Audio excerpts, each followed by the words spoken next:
저수지입니다. 저수지가 갑자기 왜 나온 거냐? 기사 같이 볼까요? 김민석 총리 후보자 아빠 찬스 채무 학위 의혹 돌파하나. 김민석 총리 후보자 지금 현재 이런저런 의혹들을 받고 있죠.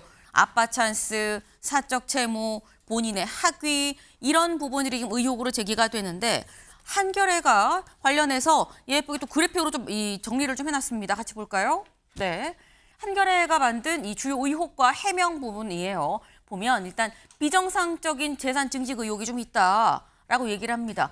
2020년에 재산 신고할 때는 마이너스 5억 8천이었었는데 25년에는 플러스 2억이다. 7억이 갑자기 어디서 생겼냐. 국민의힘에선 세비를 다 합쳐봐야 5억밖에 안 되는데 이 돈이 어디서 난 거냐. 거기다가 추징금도 납부했다 그러고 신용카드 현금도 사용하고 기부도 2억을 했다는데 여기에 아들 국제학교 보내고 해외 유학이 어떻게 가능한 거냐라고 얘기를 하고 있어요. 여기에 이 후보자 입장에선 이건 나 관련 뭐 벌금, 세금, 추징금 이런 거 다 완납을 했고 그 관련한 내용은 그 설명을 할 거고 사실 아이들 관련해서는 엄마가 애들 교육을 다 좀 전담을 해준 부분이기 때문에 그거는 뭐 엄마 쪽에서 좀 부담을 했다라는 취지로 얘기를 했습니다. 그리고 또 하나 정치자금법 위반과 관련한 사적 채무 논란입니다. 관련해서 이 정치자금법 관련한 추징금이나 이런 거를 내야 되기 때문에 관련해서 2018년에 4천만 원을 빌려서 최근까지 좀 갚지 않았다라고 해서 국민의힘에서 이거 결국 빌린 걸 가장해서 불법으로 자금 또 받은 거 아니야라는 얘기를 하고 있는 거고요. 이 김민석 후보 입장에서는 사실 처음에 이 정치자금법 사건 자체가 좀 표적 사정의 성격이 농후했었고 그리고 빌린 돈으로 다 공적 채무로 우선 변제 우선 변제하는 데 썼고 대출 받아서 다 전액 상환에다 다 갚았습니다라고 또 얘기를 하고 있어요. 근데 아빠 찬스 의혹도 있습니다. 아빠 찬스 의혹은 뭐냐? 아들이 고등학교 때 표절 예방 관련해서 뭔가 동아리 활동을 했는데 이때 얘기한 걸 갖고 실제로 법으로 법안으로 발의가 됐다. 그리고 공동 발의하는 거에 김민석 후보도 들어갔다라는 거죠. 그리고 아들이 홍콩에서 인턴한 것도 이것도 좀 아빠 찬스 아니겠느냐라고 얘기를 하는데 여기에 대해서 표절 예방 활동한 거 이거 대학 원서에 쓰지 않았다. 다만 과로 홍콩대 인턴 의혹은 해명을 하지 않았다라는 부연 설명도 같이 지금 들어 있습니다. 김수민 위원님. 제가 지금 이런저런 의혹을 좀 쭉 정리를 좀 한번 해봤는데 김민석 후보자는 뭐 다 부인을 지금 하고 있는 상황이에요. 근데 일단 의혹이 적지는 좀 않아 보입니다. 네, 일단 뭐 다 더 상세한 설명이 필요하지 않나. 몇 가지는 이제 해명을 한 것은 있지만 일단 네. 뭐 재산 문제 같은 경우에도 굉장히 5년 동안 비약적으로 재산이 증가를 했단 말이죠. 물론 일부 그러니까 자녀 교육 비용에 대해서는 전 배우자가 많이 책임을 졌다라는 취지로 얘기를 했는데 근데 네. 그거 말고도 여러 가지 소비 지출이라든지 기부금 이런 내역들까지 봤을 때는 좀 그동안의 지출이 만만치 않았을 텐데 재산이 어떻게 늘어났을까 이런 부분은 현재로서도 좀 궁금증은 남아 있겠습니다. 그리고 이제 돈을 빌린 부분이 있는데 이게 조금 공교로운 것이 11명에게 돈을 빌렸거든요. 네. 근데 이게 차용증 양식이 다 동일하고 또 연 이율이 2.5% 정도인데 사실 이율 자체도 예를 들면은 이제 증여인지 대여인지 가려낼 때 그때 친족 간에 자금이 오고 갔을 때 한 4.6% 정도 이율 이하가 되면 이거는 사실 증여를 회피하기 위한 어떤 형식적 대여다 이런 판정이 나기도 하는데 거기에 비하면 이율이 많이 낮은 편이고 또 근래 들어와서야 이제 원금 상환이 시작이 됐단 말이죠. 이런 부분들은 혹시 정치 자금을 받은 것인데 이게 대여로 조금 둔갑한 것이 아니냐 이 의혹은 있을 수밖에 없는 거거든요. 물론 여기에 대해서 이제 상세하게 좀 설명을 하고 그간의 사정이라든지 이런 것들을 네. 자세하게 될수록 좀 해명은 되겠지만 일단 인사청문회에서 좀 신경을 쓸 수밖에 없겠다 싶습니다. 그리고 이제 자녀 부분에 대해서는 일단 그 소위 얘기한 스펙을 대학 입시에 쓰지는 않았다라고 일단 해명을 하고 있는데 근데 네. 그거 말고 이제 자녀가 홍콩대 연구 인턴으로 일을 했고 또 그 공동으로 논문을 썼다 이 부분이 있거든요. 근데 사실 그때는 고교에 재학 중인 시절이고 해당 학교에서 그런 인턴을 위해서 휴학을 할 수 있는 제도는 없다라고 얘기를 하고 있는 부분. 네. 그리고 본인도 후보자 본인도 이제 칭화대에서 법학 석사를 받았는데 그 기간이 공교롭게도 민주당 최고위원 그리고 부산시장 출마 이런 것들을 할 때 2010년경이었습니다. 이런 거에 대해서는 현재까지는 좀 완벽하게 해명은 안 된 것 같아요. 그래서 좀 더 심혈을 기울여서 해명을 하고 인사청문회는 아마 상당히 치열하게 전개가 되지 않을까 그렇게 전망을 합니다. 네. 지금 김수민 의원님 말씀은 어쨌거나 의혹들이 제기되는 거에 대해서 당사자는 부인을 하고 있지만 흡족한 수준의 해명이 아닌 만큼 좀 더 해명이 필요하고 그리고 청문회에서도 상당히 좀 치열하게 다투지 않겠느냐라고 말씀하셨는데 아직 청문회 날짜도 정해지지 않은 상태죠. 하지만 국민의힘에서는 특히 뭐 여러 가지 의혹을 제기하고 있습니다만 특히 이 부분에 좀 주목을 하는 것 같아요. 정치자금법 위반과 사적 채무 논란. 지금 이 김민석 후보가 과거에 이미 2번의 불법 정치자금 위반으로 유죄 확정 판결을 받았습니다. 2004년, 2008년 2번 이 합해서 9억 2천만 원을 수수한 걸로 이 최종 유죄가 확정 판결이 됐는데 요때 불법 정치자금을 줬었던 강아무개 씨가 2018년에 4천만 원을 또 빌려줬고 이걸 최근까지 갚지 않았다. 근데 이 강아무개 씨랑 무슨 관계야? 라는 얘기를 국민의힘에서는 하고 있는 거죠. 근데 더불어서 어제 김용태 비대위원장이 자신의 SNS에 글을 올렸어요. 뭐라고 했느냐? 김민석 후보자 2018년 지인 11명한테 1억 4천만 원을 빌렸다고 얘기를 하는데 그중에 한 명인 이모 씨는 김 후보자의 오랜 후원자인 강 씨, 아까 4천만 원 빌려준 이 강 씨 회사의 감사로 근무를 했었던 인물이다라는 거예요. 그런데 이 이모 씨, 감사로 근무한 이 이모 씨는 정읍에서 직장 생활을 하는 70대. 근데 지역 연고도 김민석 후보자랑 다르고. 그런데 무담보로 1,000만 원을 7년이나 빌려줬다는 게 이게 맞는 겁니까? 매우 수상하지 않아요? 라는 얘기를 지금 하고 있어요. 김광선 변호사님. 아마 지금 이제 김민석 후보 관련해서 네. 제일 중요한 것 중에 하나가 바로 이제 자금과 관련된 부분이에요. 그리고 이제 정치자금 관련해서 2번 정도 또 처벌 전력이 있잖아요. 그때 이제 또 강모 씨가 등장하고 또 2018년도 4월 5일 날 한 번에 11명으로부터 1억 4천만 원 빌린단 말이에요. 거기에도 보면 이제 또 강모 씨가 있다는 거고 이제 강모 씨만 있는 게 아니고 강모 씨의 회사에 감사로 근무했던 사람인데 김 후보하고는 아무리 연관성이 없는 사람. 그렇지만 강모 씨하고는 굉장히 같은 회사 이제 감사 대표로 있는 같은 회사의 감사이기 때문에 지금 그날 4월 5일 날 빌린 1억 4천만 원이 어떻게 보면 쪼개가지고 차용증은 쓰긴 했지만 이건 정치자금으로 준 게 아니냐 이제 그런 의혹이 있는 거예요. 그래서 특히 이 감사로 근무했던 이모 씨는 김민석 후보와는 아무리 연관도 없고 또 정읍에 살고 있다고 하잖아요. 정읍에서 직장 생활을 했다고 하니까 일고의 연고도 없는데 어떻게 이제 1,000만 원을 빌릴 수 있느냐. 그래서 지금 야당에서 의혹을 제기하고 있는 측면은 이 돈 모두가 이제 강모 씨 돈 아니냐. 네. 그래서 강모 씨 돈을 한 번에 주기 그러니까 이제 쪼개서 준 게 아니냐. 이런 의혹을 제기하고 있는 거예요. 그래서 아마 이제 청문회 때도 이 부분이 굉장히 중요하게 작용을 할 것이고, 근데 경우에 따라서는 지금 이 문제가 불거진 다음에 후보의 지명이 되고 나서 이 돈을 다 갚았다고 얘기를 하고 있잖아요. 네. 대출 받아서. 그래서 이 돈의 출처, 그 다음에 강모 씨와 어떤 관계, 그러니까 2018년 4월 5일 날 빌려줬다고 한다면 사실 그분들이 계좌를 보면 이제 그 사람들 돈인지 강모 씨 돈인지 이제 아닌 게 다 드러날 거거든요. 네. 그래서 지금 김민석 후보의 말대로 정말로 정당하게 1,000만 원씩 빌리고 이자를 줬다고 한다면 그 내역, 그 사람들의 어떤 자금 출처, 통장 내역 이런 것들을 이제 확실하게 사실은 공개를 하면 의문이 없을 거예요. 근데 그런 부분은 아직 이제 공개가 안 되고 있기 때문에 이건 정말 쪼개기로 정치자금을 준 게 아니냐 그런 의혹이 있는 거죠. 네. 지금 말씀처럼 한마디로 정리를 하면 쪼개기 후원을 받은 거 아니겠느냐라는 의혹을 국민의힘에선 제기를 하고 있는 겁니다. 그리고 더불어서 김용태 비대위원장뿐만 아니라 주진우 의원, 지금 현재 인사청문위원이죠. 주진우 의원은 이렇게 글을 올렸어요. 자금의 저수지가 강 씨가 아닌지 밝혀야 됩니다. 11명이 같은 시기, 같은 조건, 같은 형식의 차용증을 썼는데 나머지 채권자들과의 관계도 털어놔야 됩니다. 우리가 지금 이모 씨만 얘기를 했는데 이 강모 씨 회사의 감사인 이모 씨만 얘기했는데 그 사람들 말고도 지금 8명 더 있는 거 아니냐. 그 사람들 다 무슨 관계인지 털어놔라. 사실 이 사람들 8명이고 9명이 이 사람들 돈 다 결국 사실은 강 씨 돈인 거 아니야. 자금의 저수지 강 씨인 거 아닌지 얘기해야 됩니다. 라고 얘기를 하고 있어요. 김수민 위원님.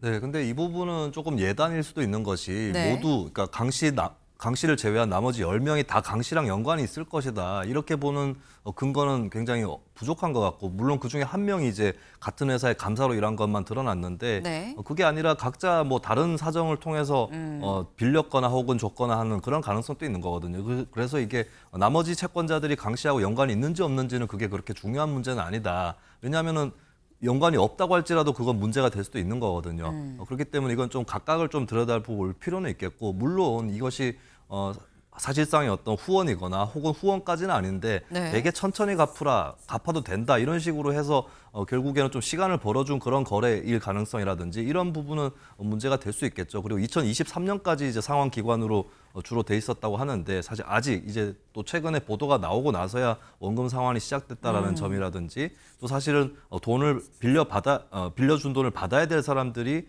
중간에 또 나중에 정치 후원을 공식으로 하기도 했다는 정황이 있거든요. 네. 이런 부분들은 아직 의심은 남을 수밖에 없겠다라는 점, 이런 것들은 있겠습니다. 그래서 국민의힘에서 제기하는 내용이 좀 앞서 나가는 내용이거나 과장된 내용이라 할지라도 일단은 현재는 의혹은 남아 있는 거기 때문에 후보자 입장에서 좀 충실하게 해명을 할 필요는 있겠습니다. 국민의힘에서 얘기하는 이른바 저수지라는 의혹에 대해서는 근거가 좀 부족한 면이 있다. 하지만 여기에 대해서 또 명확하게 또 밝힐 이 필요도 있어 보인다라고 말씀을 하셨는데, 그렇다면 사실 궁금한 게, 아니 그 1,000만 원 빌려줬다는 그 감사라는 그 이모 씨한테 물어보면 되는 거 아니야? 그래서 물어봤습니다. 같이 볼까요? 이모 씨가 뭐라고 얘기를 했느냐? 김민석 후보랑 2003년에서 2004년쯤에 자신의 이 회사 대표인 강 씨의 소개로 알게 됐다. 그리고 이자도 받게 들어와서 따로 돈 갚으란 말을 하진 않았었다. 그리고 6월 12일, 오늘 16일이죠. 며칠 전에 돈을 다 갚았다라고 얘기를 해요. 근데 또 이런 걸 보면, 물론 이 후보의 지명이 되고 난 다음에 돈을 다 갚은 건데, 김광산 변호사님. 어쨌거나 돈을 차용증을 썼고 이자 2.5% 받기로 했고 돈을 다 갚았다고 그러면 이게 사실 법적으로는 또 문제 없는 거 아니냐라는 생각도 또 들거든요. 그냥 외형적으로 보면 법적으로 아무런 문제가 없죠. 네. 그런데 2.5% 이자라고 한다면 1,000만 원이면 연 이자가 뭐 연 2.5%라는 거 아니에요? 절이죠. 절이면 연에 25만 원이단 말이야. 그러면 한 달에 사실은 이자를 갚는다고 하면 2만 원씩 갚아야 하는데, 진짜 그렇게 이루어졌는지 이제 그 부분이 좀 확인이 돼야 돼요. 말밖에 없기 때문에. 네. 그게 첫 번째고, 두 번째는 굉장히 저리로 빌려줬고, 아니면 뭐 갚아도 좋고 안 갚아도 좋고, 그런 다음에 이게 또 정치자금법 위반이 또 될 수 있는 여지가 좀 있고, 저 말이 다 사실이다 할지라도, 네.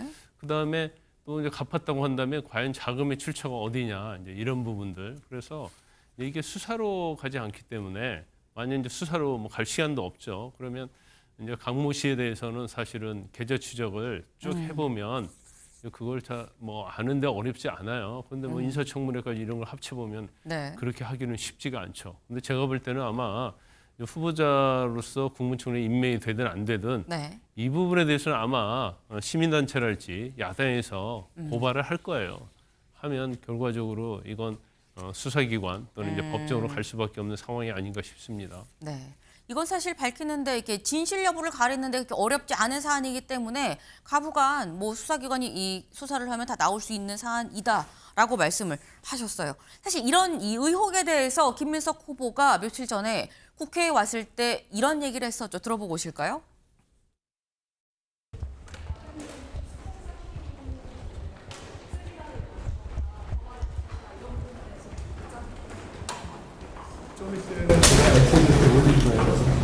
사실 무근이고 억측이라는 주장.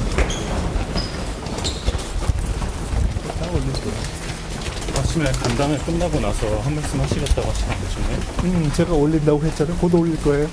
전체적인 맥락은 저희가 그 글을 보고 이해할 텐데 기본적으로 좀 반박하는 취지신지 보시면 압니다.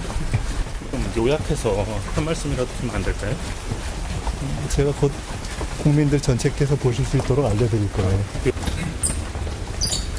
오늘 올리시고 일요일에 올리시는 그 두 가지 글을 보시면 국민께서 가지신 의혹들이 다 말끔히 해소될 거라고 생각을 하시나요? 그렇게 보고 있습니다.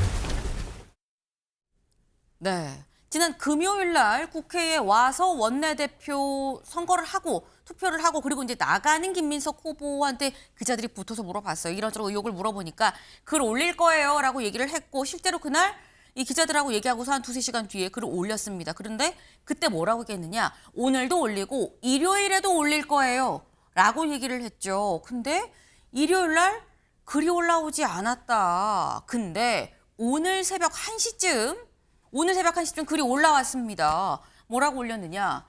제 나이에 집 한 채 없이 아무리 불려잡아도 2억도 안 되는 재산에 무슨 비리가 틈 탈 수 있겠습니까? 라고 얘기하면서 제가 앞으로 차곡차곡 하나씩 1, 2, 3, 4번 이렇게 요 순서로 제가 설명할게요. 일단 첫 번째 1차 정치자금법 사건 관련입니다. 2002년에 서울시장 선거 관련해서 있었던 1차 정치자금법 사건부터 제가 얘기를 할게요. 라고 얘기를 했습니다. 제가 이거 설명하면 국민 여러분이 판단해 주시겠죠?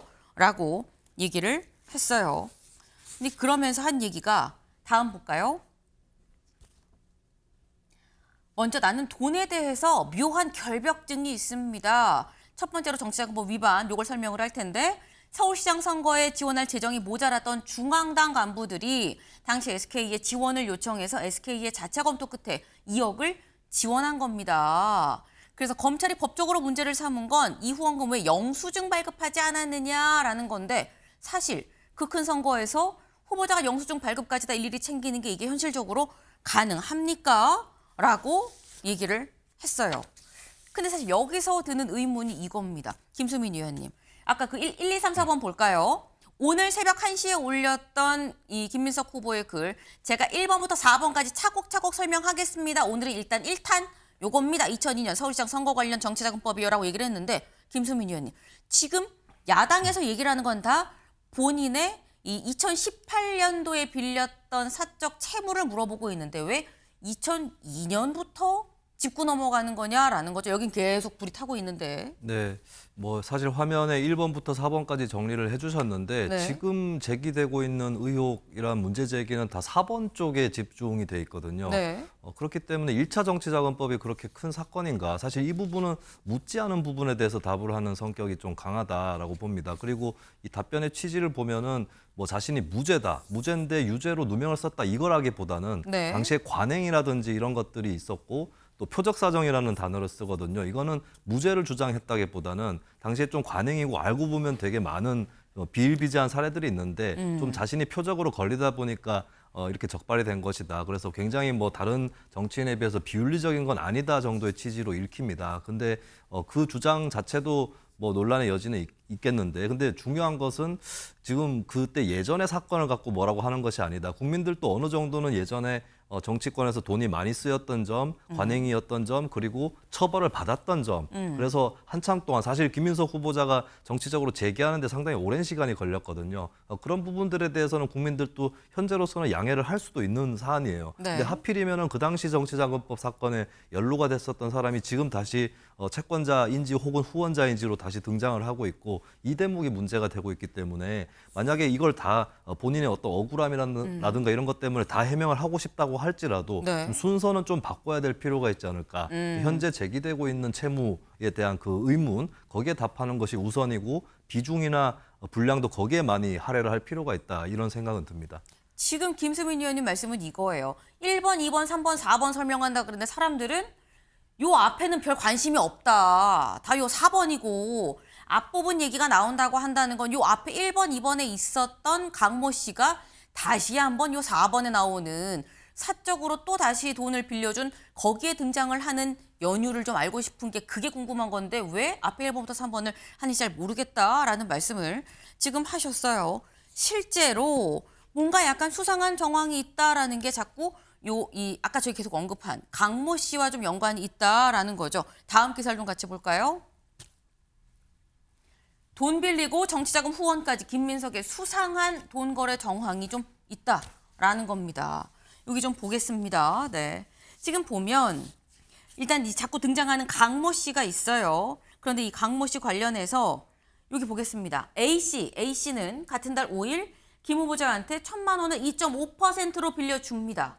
근데 보면은 그러니까 이 사람 강 씨는 아니에요. 이 강 씨는 아닌데 돈을 빌려준 또 다른 사람인 건데 근데 선관위에 이 후원에 연간 300만 원 초과 기부자, 그러니까 돈을 많이 기부한 사람 명단에 이 사람이 있고요. 그리고 생년월일이 같은 사람이 또 2020년 1월과 4월에 100만 원, 300만 원, 총 400만 원을 후원한 걸로 확인이 된다. 마찬가지로 같은 날 돈을 빌려줬던 또 다른 사람은 이 생년월일이 금전소비대차 계약서랑 기재대로랑 똑같은 사람이 또 2024년 4월에 500만 원을 고액을 후원을 했다. 이거는 김광선 변호사님. 사실 언뜻 보면 돈을 저리로 빌려준 사람이 또다시 고액의 300만 원, 400만 원, 500만 원 후원금을 또 냈다라는 얘기인 거거든요. 수상하지 않느냐라는 게 한국일보의 제목입니다. 돈은 2018년도에 빌려줬죠. 네. 그런데 이제 2020년도, 2024년도 뭐 이런 때 지금 후원했다는 거잖아요. 그런데 이제 최근에 후원한 거죠. 근데 돈을 1,000만 원을 주지도 않는 상태에서 돈을 후원했다. 이거에 대해서 좀 문제가 있다 이렇게 보고 있는 거예요. 그래서 이 사람들이 과연 김민석 후보와 어떤 연관성이 있는 건지, 아까 우리가 말씀드린 것처럼 이 11명에게 2018년 4월 5일 날 똑같은 차용증에 똑같은 이자에 똑같은 시기에 같은 날짜에 썼잖아요. 그러니까 이 후원금 자체도 사실은 이 사람이 낸 게 아니고 또 뭐 강모 씨와 관련이 돼 있어서 그 사람들 부탁으로 냈던지 아니면 그 사람들에게 뭐 강모 씨가 돈을 줘서 냈던지 이런 거 아니냐. 그래서 사실 이제 차용증 1,000만 원 빌려준 사람이 또 500씩 뭐 300씩 후원한다는 게 어렵잖아요. 그게 돈도 받지도 않았는데 오히려 이제 돈 왜 안 주냐고 이제 전화를 해서 독촉을 해야 하는데 독촉을 하는 게 아니라 오히려 이제 돈을 줬단 말이에요. 이제 그렇기 때문에 이거 자체도 아마 이제 청문회에서 상당히 좀 문제가 될 것 같아요. 그래서 일단 채권자가 자기 돈 받을 생각을 않고 오히려 채무자에게 돈을 주는 이런 상황이 이제 상식적으로 납득이 가지 않는다. 그럼 이 돈의 출처, 이 돈이 누구로부터 나왔느냐, 이제 이런 부분이 굉장히 어떻게 보면 김민석 후보 입장에서 당연히 이제 해명해야 할 그런 상황이다 이렇게 봅니다. 네.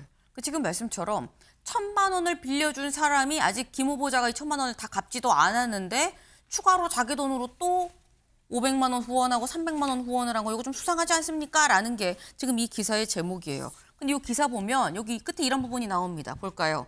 다만 김 후보자는 앞서 본보 보도 직후 원금을 상환하고 있는 것으로 확인이 됐다. 근데 그럼 여기서 또 드는 의문이 김수민 의원님, 상환을 할 수 있었으면 진즉에 했으면 되는데 왜 보도가 나오고 지금 상환을 하냐라고 생각할 수도 있거든요. 네, 그 부분은 사실 상환할 수 있으면 진작에 하는 것이 네. 더 훨씬 적절한 그런 행위겠습니다만, 근데 또 이렇게 문제가 불거졌을 때 곧바로 하는 것, 뭐 더 늦기 전에 하는 것이 또 문제라고만 볼 수는 없을 것 같고, 아마 뭐 다른 데서 대출을 일단 받아가지고 그쪽으로 상환을 하는 뭐 그런 경로도 있을 수 있지 않을까. 현재 그거는 더 조사를 해봐야 되겠지만, 그래서 일단 뭐 이렇게 정치인의 판단으로서는 상당히 아쉽다라고는 생각이 드는데, 근데 현재 이제 원금을 상환하는 것이 또 늦었지만 또 해야 되는 그럴 일이 아닌가 그렇게 보여지고, 근데 이제 중요한 거는 일단 의혹이 불거져서 최근에 좀 급하게 원금을 상환하는 것으로는 좀 국민적 의혹이라든지 질타라든지 이것을 완전히 여기서 면책될 수는 없는 거거든요. 결국에는 충분히 그동안의 과정들을 잘 설명해야 될 의무가 있고, 그리고 상환 기간이 어느 정도 지났는데도 후원자들이 기다려준 후원자가 아니라 이제 뭐 채권자가 네, 기다려준 의도라든지 이런 네. 것들에 대해서도 최대한 좀 상세하게 설명을 할 수 있어야 되겠다라고 그렇게 봅니다. 네. 지금 아까 저희 얘기 중에 사실 나왔죠. 지금 이 의혹들이 몰리는 건 다 사적 채무 관련 2018년 이후에 있었던 그 사적 채무 관련 부분이기 때문에 김민석 후보자가 순서를 정할 게 아니라 뒷부분부터 나오는 의혹부터 바로바로 좀 해명을 하는 게 오히려 청문회에서 좀 덜 공격을 받을 수 있는 방법 아닌가라는 생각도 좀 듭니다. 네.